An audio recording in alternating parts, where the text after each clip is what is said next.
bahwa segala ungkapan yang berkaitan dengan penghakiman Allah ini terjadi pada masa Kekaisaran Romawi sampai pada tahun 70. Sepertinya ini nggak benar ya.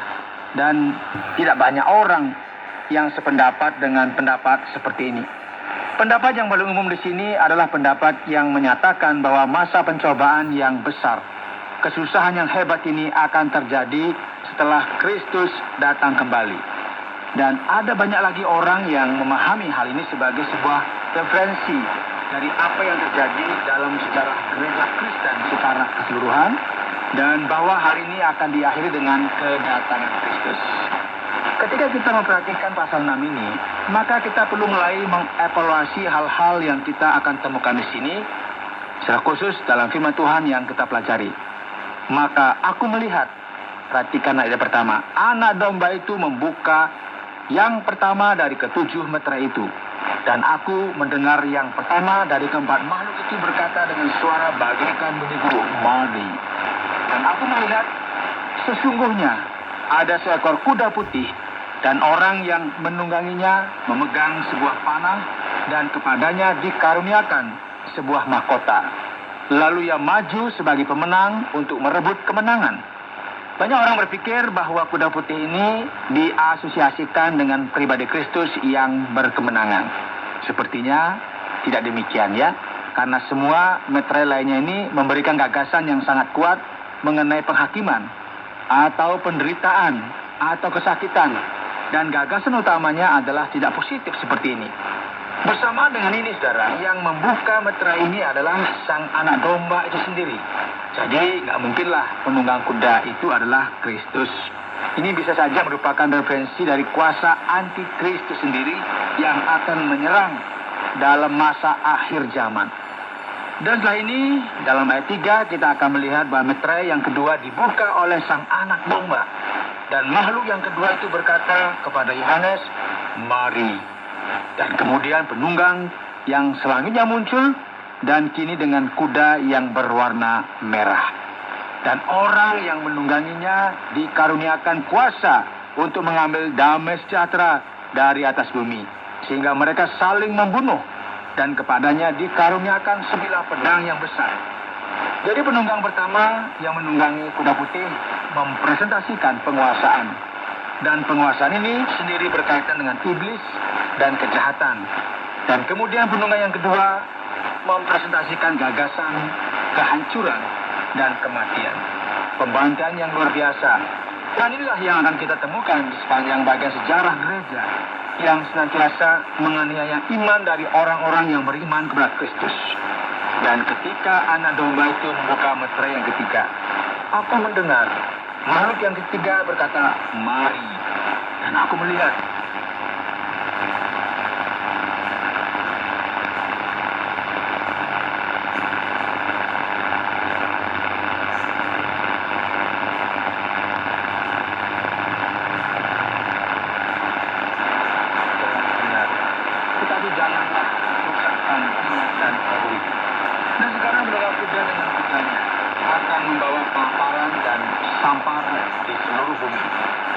perhatikan bahwa dalam konteks penderitaan dan penganiayaan ini, Alkitab akan menyatakan bahwa penghakiman ilahi akan datang.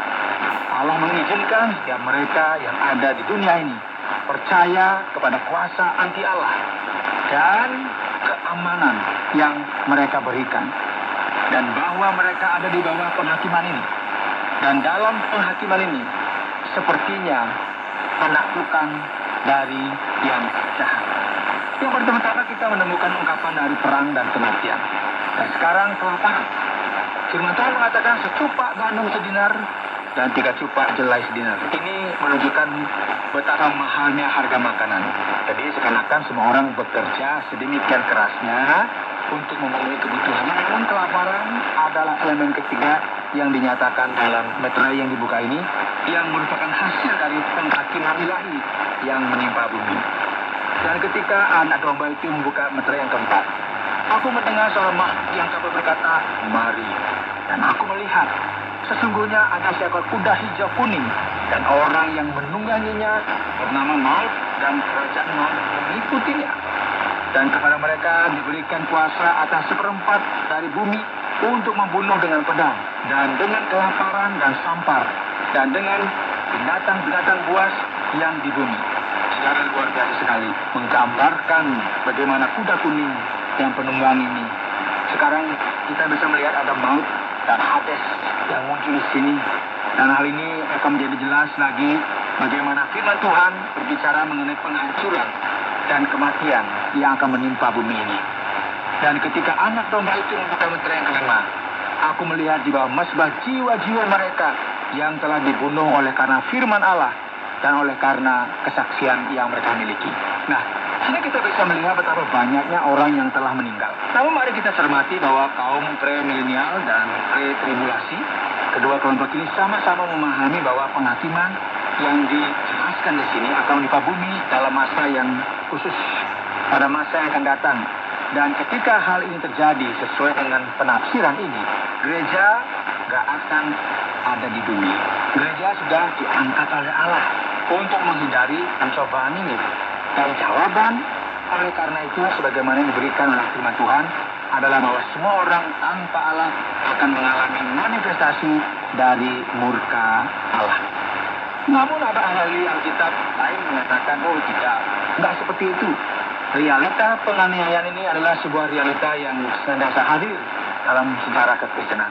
Oleh sebab itu, ya, ini beberapa mereka ya, jiwa-jiwa yang mati yang bisa lihat di sini terdapat di bawah altar ini adalah martir dalam sejarah gereja dan bukan martir dalam masa yang khusus ini. Jadi jelas sekali bahwa ada hal-hal yang akan semakin parah dalam masa pencobaan berat ini. Akan ada banyak sekali penderitaan dan penganiayaan ketika kita sudah dekat dengan kesudahannya. Namun ini adalah sebuah referensi pada gereja sebagai keseluruhan dan juga gereja pada masa yang khusus ini. Namun apa yang terjadi di sini, saudara? Jiwa-jiwa dari satu waktu yang khusus ataukah jiwa-jiwa yang telah menderita di sepanjang sejarah gereja? Dan mereka berseru dengan suara nyaring, katanya, berapa lamakah lagi ya penguasa yang kudus dan benar? Engkau tidak menghakimi dan tidak membalaskan darah kami kepada mereka yang diam di bumi? Dan kepada mereka masing-masing diberikan sehelai jubah putih.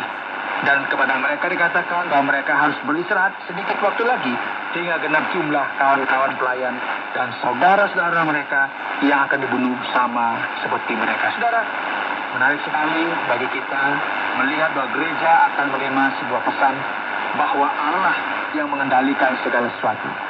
Penganiayaan, kematian, dan segala sesuatu yang sedang terjadi tidak akan lepas dari kedaulatan Allah. Keadilan ilahi akan ditegakkan. Pembalasan Allah atas mereka yang berbuat jahat akan datang.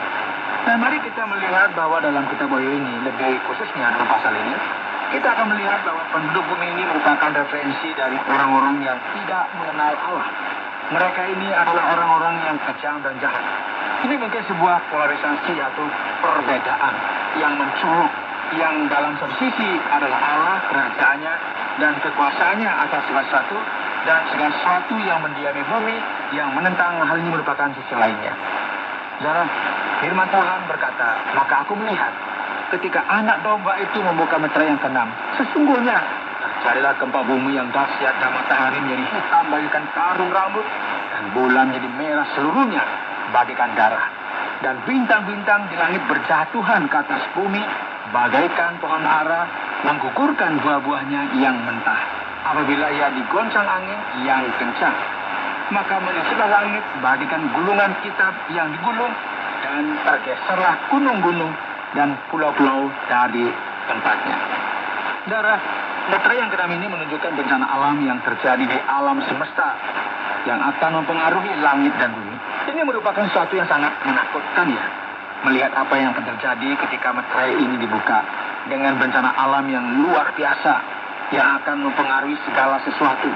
Dan kata yang muncul di sini berasal dari Perjanjian Lama, sebagaimana yang telah disampaikan oleh Nabi Yoel, dan kita akan melihat hal yang sama tertulis dalam kitab Kisah Para Rasul, kemudian juga ada di kitab Matius, Markus, Lukas, dan juga dalam kitab Petrus yang menyebutkan tentang masa yang mengerikan ini. Gagasannya adalah bahwa dengan kedatangan Kristus yang kedua, dengan penghakiman Allah akan dunia ini, segala kuasa di dalam dunia ini akan digoncangkan dengan penghakiman ini. Semuanya ini sangat luar biasa, saudara. Matahari akan menjadi hitam dan bulan akan menjadi merah seperti darah. Bintang-bintang akan berjatuhan dari langit dan langit akan menyusut bagaikan gunungan kitab. Banyak ahli memahami hal ini tidak akan terjadi secara literal. Ada perbincangan dan keraguan mengenai seberapa literalnya ayat ini. Nah, raja-raja di bumi dan pembesar-pembesar serta perwira-perwira dan orang-orang kaya serta orang-orang berkuasa dan semua budak serta orang merdeka bersembunyi ke dalam gua-gua dan celah-celah batu karang di gunung. Dan mereka berkata kepada gunung-gunung dan kepada batu-batu karang itu, runtuhlah menimpa kami dan sembunyikanlah kami terhadap Dia yang duduk di atas